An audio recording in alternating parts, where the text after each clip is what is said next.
하나님이 모세를 통해 주신 구약의 율법은 애언적으로 그리고 예표론적으로 예수님을 증거하고 있습니다. 그러므로 모든 성경에 일치된 메시지는 예수 그리스도를 증거하고 있습니다.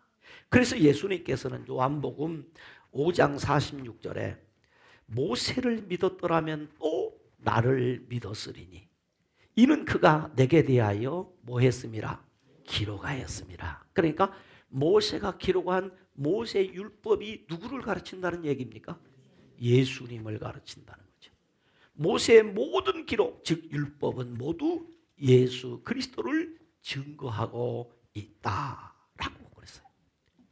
또 누가복음 24장 44절에서도 이렇게 말합니다. 또 이르시되 내가 너희와 함께 있을 때에 너희에게 말한 바 곧 모세의 율법과 선지자의 글과 시편에 누구를 가리켰어? 나를 가리켜 기록된 모든 것이 이루어져야 하리라 한 말이 이것이라. 예수님께서 말씀하신 거죠. 모세의 율법과 그리고 선지자의 글과 그리고 시편이 나를 가리켜서 기록된 것이다. 이 말은 무슨 말입니까? 율법과 선지서와 시편이 모두 누구를 증거하고 있다? 예수님을 증거하고 있다. 그 말이에요. 그러므로 우리는 어느 성경을 펼쳐 읽어도 누구를 만나야 된다? 예수님을 만나야 돼. 그러므로 내기의 핵심 내용인 5대 제사. 5대 제사가 번제, 소제, 화목제, 속제제, 속건제, 유무초오 나속장, 이것을 7대 제사라고 그래요. 따라서 유무초오 나속장, 첫자만 땄어요. 다시 말하면 유월절, 무교절, 소실절, 오순절, 나팔절, 속죄일, 장막절, 그 첫자를 따면 유무초오 나속장이라고 그래요. 그런데 이 5대 제사와 7대 절기 속에 무엇이 들어있냐? 그 속에 무엇이 들어있다? 예수님이 들어있다는 거죠. 그래서 오늘 설교 제목이 여호와의 7대 절기 속에 담긴 뭐예요? 복음이란 말이에요. 예수님이란 말이에요. 복음이 뭔가? 예수님입니다. 예수님 이야기가 복음이에요. 이 7대 절기 속에 복음이 들어있다 그런 말이에요. 그런데 이스라엘의 이 7대 절기를 시대적으로 보면 세 개로 나눠져 있어요. 첫째는 과거에 하나님께서 이미 이루신 일을 담고 있는 절기가 있고, 그런가 하면 현재 우리가 해야 할 일이 있고, 세 번째는 미래에 주실 하나님의 은혜와 축복이 담긴 절기가 있다 이 말이야. 자, 그렇다면 이 절기를 통해서 오늘 우리가 배울 수 있는 것은 사실은 이 절기나 절기를 대표하는 것이 안식일이거든요. 안식일을 중심으로 해서 이 절기들이 전개되는 거예요. 여러분, 우리의 삶의 중심이 어느 날입니까? 주일이죠. 모든 생활의 중심이 주일에가 있는 거예요. 그런데 이스라엘 백성들은 이 절기를 지키기 위해 준비해요. 특별히 안식일을. 이들은 그렇게 했단 말이에요. 그런데 성경은 무엇이라고 말하냐면 안식일의 주인이 누구이시다? 예수님이시다 하고 마태복음 12장 8절에 안식일의 주인이 주님이시다 그랬어요. 그러므로 예수 그리스도를 통해서만이 우리가 이 절기를 바로 이해할 수 있는데, 첫째, 이미 나타난 그리스도의 과거 사역을 한번 살펴보면 7대 절기 중에 유월절, 무교절, 소실절, 오순절은 예수 그리스도께서 이미 과거에 우리를 위해 이루신 일, 행하신 일을 예표하고 있습니다. 그러므로 예수 그리스도께서 우리를 위해 죽으시고 장사 지낸 바 되셨다가 성경대로 다시 살아나신 것, 그리고 승천하신 것, 그리고 다시 오실 복음의 핵심 내용이 이 절기 속에 담겨 있다 이 말이에요. 이것을 믿음으로 우리가 구원을 받았습니다. 이것을 우리가 믿었는데 이 절기 속에 이것이 다 들어있다는 거죠. 첫째, 유월절입니다. 유월절은 하나님의 어린 양 되신 예수 그리스도께서 택하신 자기 백성을 구원하기 위해서 죽으심을 예표하는 절기예요. 그러니까 유대력 니산월 1월이죠. 1월 14일 저녁이 유월절인데 우리가 사용하는 태양력으로 말하면 3, 4월경입니다. 유월절 규례에 대해서 출애굽기 12장에 자세히 설명이 되어 있습니다. 어떻게 합니까? 가정마다 1년 된 흠없는 순양 한 마리를 준비해. 이제 저녁이 되면 그 양을 잡습니다. 그 피를 모두 받아.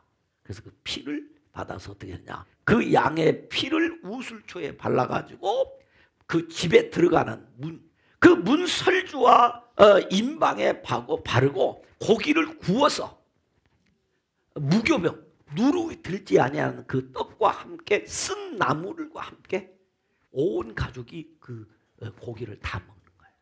그래서 유월절 그 양은 뭘 상징하느냐? 예수 그리스도의 죽으심을 상징하고 그 피를 바름으로 이스라엘 백성들이 애굽의 장자들이 죽는 재앙에서 구원을 받게 된 것처럼 예수 그리스도의 피를 믿음으로 말미암아 우리가 죄와 사망의 권세의 압제에서 어떻게 된다? 벗어나게 된다는 거죠.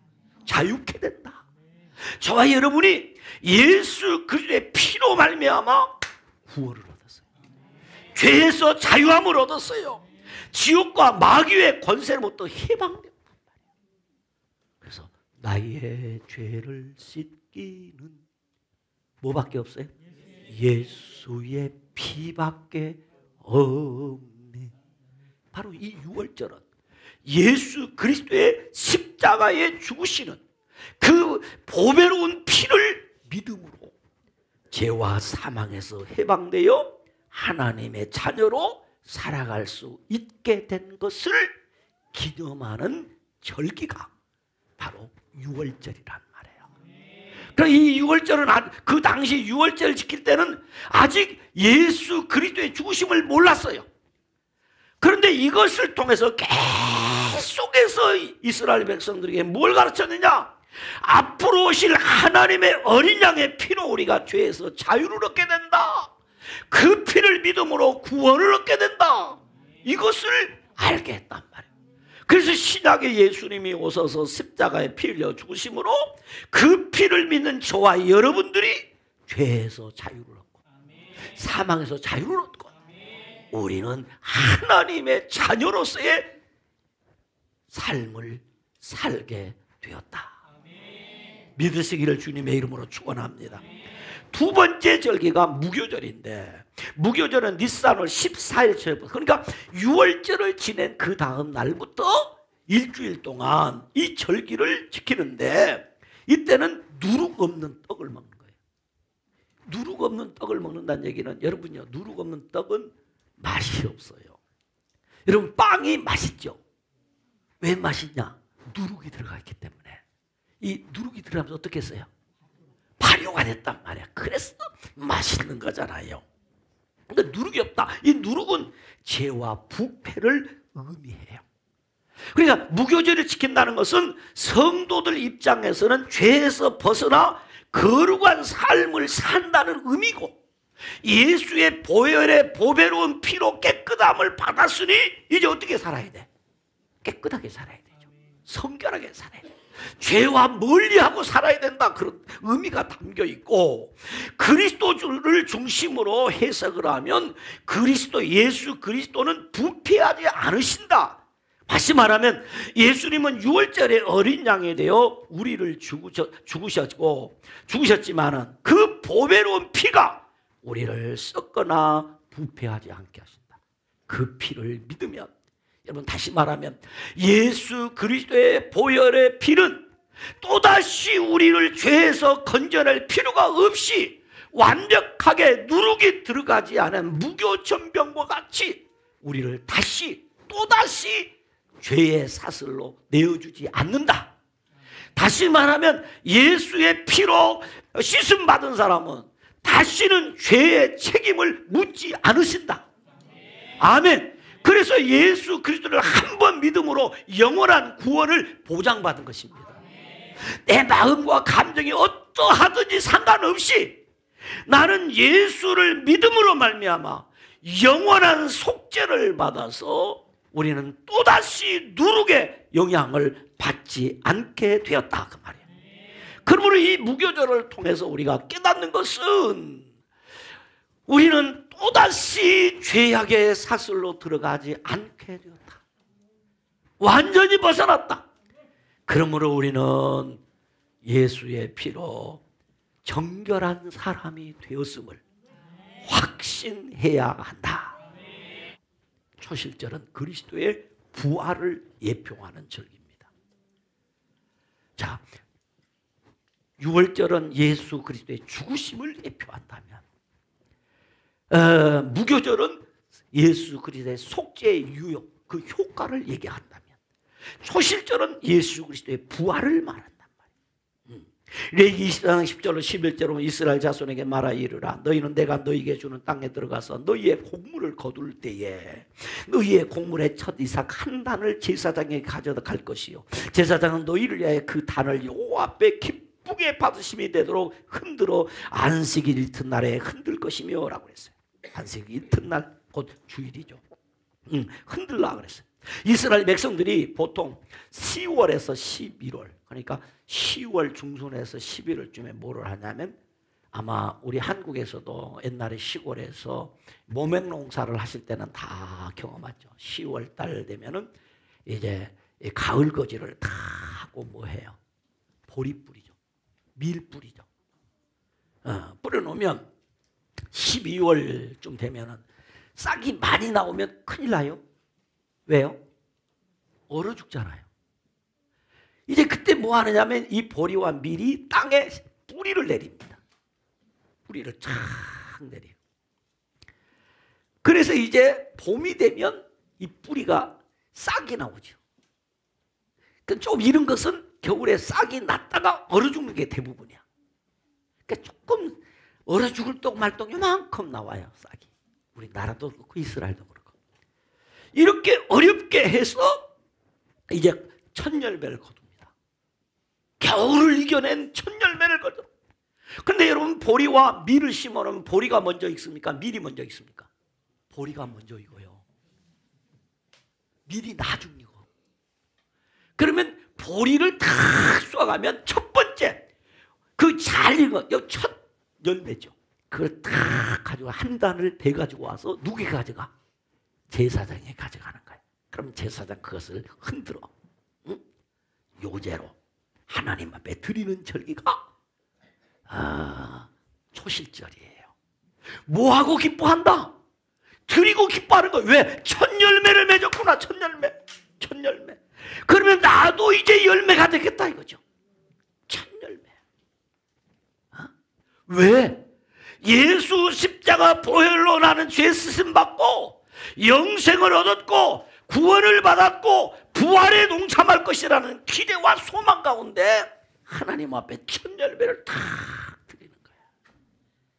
예수 믿는 진짜 재미는 헌신의 기쁨인 거예요. 드림의 행복인 거예요. 그러니까 진짜 은혜 받은 사람은 누구냐? 헌신하는 거예요. 어렵게 농사했는데 그 농사의 첫 열매를 하나님 앞에 드리고 행복해. 이게 초실절이에요. 그 다음에 네 번째, 드림으로 어떻게 되냐? 네 번째가 오순절입니다. 유무초오 오순절. 오순절은 그리스도가 승천하심으로 성도에게 보내신 성령을 예표하는데, 오순절은 성령을 보내주시는 절기예요. 그래서 초실절 이후 안식일이 7번 지나면 49일이 되잖아요. 49일이 지난 그 다음 날이 50일째 되는 오순절을 지키는 날입니다. 신약시대는 부활절 이후 50일째 되는 날이에요. 그러니까 오순절은 신약의 성령님이 강림하신 날로 예수 그리스도가 승천하셨기 때문에 또 다른 보혜사인 성령을 보내주신 날이에요. 그래서 승천하시고 10일 후에 오순절이 왔잖아요. 그래서 성령은 뭐 하시느냐? 성령이 오시면은 하나님의 말씀을 깨닫게 해줘요. 그래서 성경을 읽어도 도대체 나는 성경이 뭔지 모르겠다. 어떤 사람은 성이 있고 딱 엉뚱한 소리해. 왜? 성령이 오셔야 하나님의 말씀을 깨닫게 해요. 왜? 성령께서 우리의 지성을 열어주셔서 이 말씀을 깨닫게 해줘요. 또 성령이 와야, 성령을 받아야 하나님의 말씀이 믿어져요. 그래서 하나님의 말씀을 들을 때 이 말씀에 하나님의 말씀으로 내게 주신 말씀으로 딱 믿어지는 것은 성령께서 이 말씀 받을 때 성령이 내 심령 속에 역사하는 거예요. 성령이 오셔서 우리를 그렇게 해준다는 거죠. 성령이 우리 속에 내주하세요. 성령이 우리로 하여금 거룩한 삶을 살 수 있게 해주시고, 성령께서 우리 마음에 기쁨이 솟아나게 하시고, 성령께서 우리의 삶에 능력을 주시는 거예요. 이게 무슨 얘기야? 오순절이다. 오순절. 그래서 오순절에는 떡 2개를 만들어요, 제사장이. 근데 이 떡에는 누룩이 있는 땅, 유교병이라, 무교병이 아니고 떡이 2개, 무교병이 있어요. 왜 그랬을까? 오순절에 성령이 임하는데도 왜 떡에 누룩을 넣었을까? 이게 궁금해. 그래서 여러 가지 책을 살펴보니까 이렇게 해석들을 했어요. 왜 그런가? 성령이 옴으로 교회가 세워지는데, 한 성령으로 말미암아 시작된 이 교회가 완전하다, 불완전하다? 불완전하다. 누룩이 있단 말이에요. 누룩이. 교회는, 지상의 교회는 누룩이 있어. 그래서 교회는 절대로 이 땅의 교회 중에 누룩이 없는 교회가 없어요. 누룩이 있어요. 그러므로 죄가 하나도 없거나 이 교회 중에 약점이 없는 교회가 있다, 없다? 없다. 불완전하다. 그래서 불완전하기 때문에 뭐가 필요하냐? 성령의 도움이 필요한 거죠. 내게 성령의 은혜가 필요한 이유는 내가 완전해서가 아니라 불완전하기 때문에 나는 성령의 은혜를 힘입어야 됩니다. 여러분, 우리는 알아야 돼요. 2000년 기독교 역사 가운데 무결점의 완벽한 교회는 이 땅에 존재한 적이 없습니다. 소아시아 7교회 가운데 허물이 없는 점이 교회가 있습니까? 약점이 없는 교회가 있습니까? 부족함이 없는 교회가 있습니까? 칭찬만 받고 책망을 받지 않은 교회도 약점이 있었습니다. 대표적으로 빌라델피아 교회 같은 경우에는 칭찬만 받은, 그러나 그 교회는 모이는 숫자가 작았어요. 교회 규모가 작았어요. 그러니 큰 일을 감당하기엔 버거웠어요. 그래서 최선을 다한 거예요. 교회가 작기 때문에 주님의 은혜를 다 간절히 구했던 거예요. 그래서 그 약점을 극복해내는 교회였어요. 그래서 칭찬받았어요. 저와 여러분도 마찬가지예요. 누룩이 있다. 그 다음에 떡이 몇 개 있다? 2개가 있다. 그것은 증인을 말해요. 성경의 2은 증인의 숫자예요. 약점이 있고 어려움이 있지만은 뭐 해야 된다? 증인의 사명을 잘 감당하도록 성령을 보내주신 거예요. 성령을. 그게 오순절이란 말이에요. 그러므로 유교절과 무교절과 초실절과 오순절은 모두 예수 그리스도의 죽으심과 부활하심, 승천하심, 성령을 보내주시는 것을 우리로 하여금 알게 해주시는 거죠. 오늘도 그 성령님이 우리 가운데 함께 하심을 믿으시기를 축원합니다. 그래서 우리는 성경대로 예수 그리스도를 믿음으로 구원을 받았어요. 2번째는 오늘날 교회를 통한 그리스도의 사역이 있습니다. 나팔절이죠. 나팔절은 7월 1일로 나팔 부는 날입니다. 민수기 10장 1절로 2절에 여호와께서 모세에게 말씀하여 이르되 은나팔 둘을 만들 때 두들겨 만들어서 그것으로 회중을 소집하며 진영을 출발하게 할 것이라 그랬어요. 하나님 모세에게 은나팔 2개를 만들라 그랬어요. 그리고 2 사람이 아침부터 나팔을 불러. 이 나팔은 은으로 만들어졌는데 그 뜻은 은으로 만들어졌다는 구속과 속전을 의미한다고 해요. 나팔 부는 것은 그리스도께서 속전을 이뤘다, 너 죄가 속했다 하는 것을 알린다는 거지요. 그래서 2 나팔은 구약과 신약을 의미한다고 합니다. 그런데 신약이나 구약이나 알리는 소리는 여러분 나팔 2개로 불면 똑같은 나팔 소리가 났듯이 신구약 성경에 똑같은 복음이, 똑같은 말씀이 선포된다는 거죠. 같은 소리를 낸다는 거죠. 같은 내용을 말한다는 거죠. 그러므로 복음이 구원의 일을 증거하기도 하지만은 이 복음이, 다시 말하는 신구약 성경이 우리에게 가르치는 내용은 2가지를 말해요. 너 구원받았어, 은혜 받았어, 복 받았어 라는 메시지도 전하지만 또 한 가지는 너 회개해야 돼, 너 고쳐야 돼, 너 돌이켜야 돼, 너 다시 회복해야 돼 라고 깨닫게 하는 경고의 메시지가 담겼다는 거죠. 양면성이 있다는 거예요. 양면성이.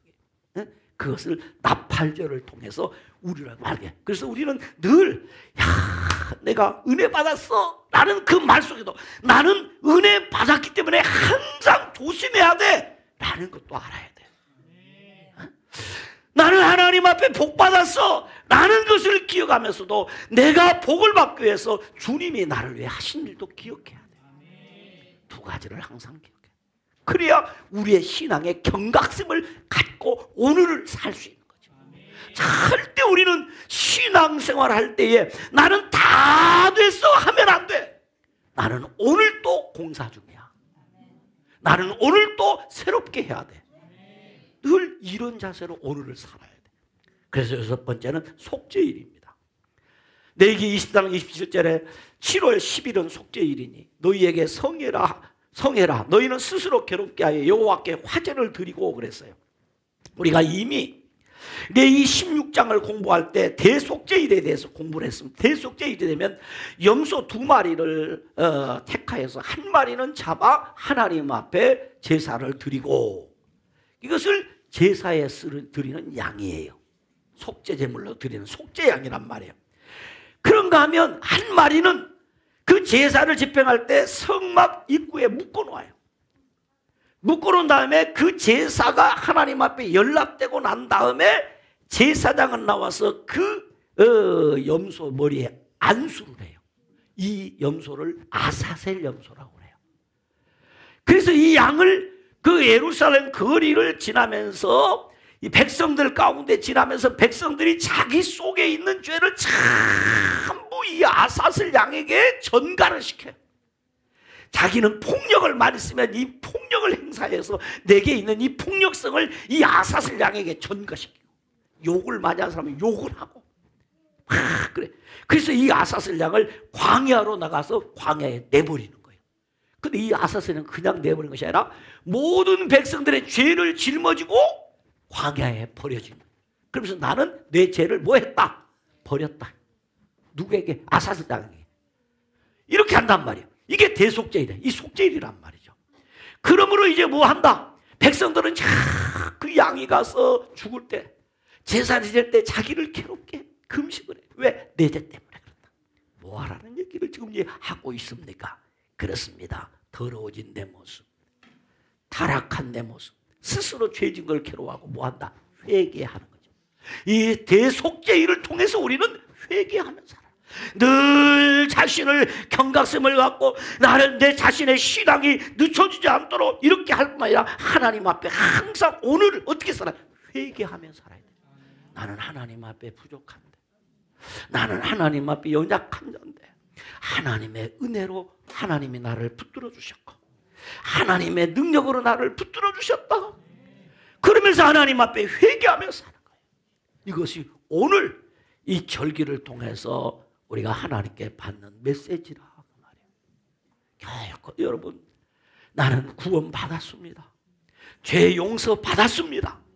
그렇지만 나는 완벽한 사람이 된 것이 아니라 아직 나는 용서 중에 있는 사람이에요. 아직 나는 완전을 향해서 가고 있는 사람이다. 다시 말하면 나는 공사 중인 사람이다. 미완의 사람이다. 이걸 여러분 깨닫고 회개하며 사서야 합니다. 마지막입니다. 성도를 향한 미래 사역을 우리에게 보여줍니다. 그것이 7번째 장막절 또는 초막절이라고 합니다.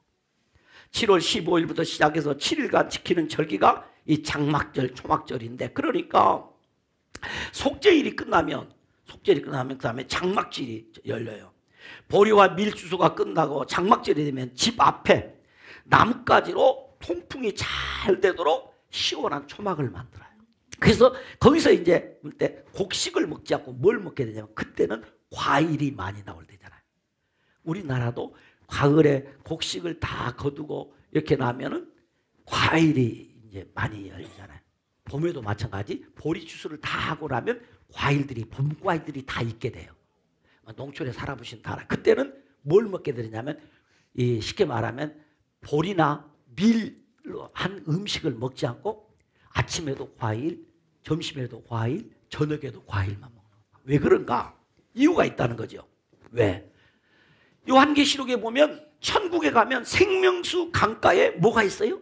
12가지 과일이 열리는 과일나무가 쫙 있잖아요. 그래서 그 과일을 매일 먹는 거예요. 뭘 생각하면서? 초막절은 천국을 생각하면서. 천국에 가면 매달 과일나무가 한 달에 한 번씩 열매를 맺어. 그런데 신기한 것은 우리나라에 여러분 감나무에는 뭐만 열려요? 감만 열리잖아. 그런데 천국에 가면 한 나무에 12가지나 되는, 이 말은 12개가 가지가 열린다는 게 아니라 많은 다양한 열매가 맺힌다는 뜻이에요. 다양한 열매가. 그래서 그 열매를 우리가 먹게 되잖아요. 바로 그것을 기억하는 거라. 그래서 과일을 먹으면서 그 초막절을 지키는 거죠. 천국을 그리면서 천국의 안식을 기억하면서 그들이 이 초막절을 지키는 거예요. 그러면서 이들이 생각합니다. 그래서 살다 보니까, 초막에 살다 보니까 살기가 집에서 살 때보다 편해요, 불편해요? 편해요, 불편해요? 아유, 힘들어. 뭘 생각해요? 초막절을 지키다 보니까 아, 힘들구나. 현재 고통이 있다는 거예요. 그러면서도 과일을 먹여서 뭘 생각해? 천국을 생각해. 바로 여기에 복음이 있어요. 현재의 고난은 장차 나타날 영광과 비교할 수 없다. 그래서 그 초막절을 지키면서 현재의 고난을 이겨내는 거예요. 바로 이것은 오늘 우리 성도들이 예수를 믿고 신앙생활을 어떻게 행복하기만 합니까? 세상은 그렇지 않아요. 우리가 예수 믿고 살아도 뭐가 있다? 고난이 있다는 거예요. 고난이. 그래서 우리에게는 성령의 은혜가 필요합니다. 그래서 우리에게는 말씀이 필요합니다. 그래서 우리는 신구약 성경의 나팔을 불어야 합니다. 그러나 후에는 영광이 있다.